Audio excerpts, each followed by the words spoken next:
দেখুন, এই তৃণমূল নেত্রী মমতা বন্দ্যোপাধ্যায় পশ্চিমবাংলাকে বলতে গেলে ধর্মশালায় পরিণত করেছে। এক বাংলাদেশ থেকে বিশেষ সম্প্রদায় ছাড়াও আমরা দেখেছি কত জঙ্গিকে এখানে ভোটার তালিকায় নাম দিয়েছে, তাদের ভোটার কার্ড নিয়ে ঘুরে বেড়াচ্ছে। আর অনেকে বলছেন, তৃণমূলের প্রতিনিধিরা বলছেন না, নির্বাচন কমিশনের দায়।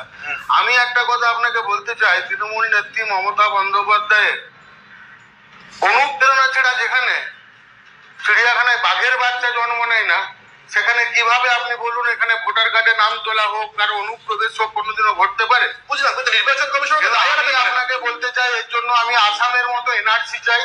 বিচ্ছিন্নতাবাদী ও সাম্প্রদায়িকের হাত থেকে বাঁচতে গেলে, বাংলাকে, বাংলার মানুষকে নিরাপদে আশ্রয় নিতে গেলে, সুষ্ঠুভাবে ভোট হতে গেলে এনআরসি অবশ্যই দরকার। না হলে এইভাবে এই যে জটিলতা পাকিয়ে রেখেছে এই সরকার বা তার নেত্রী বা তার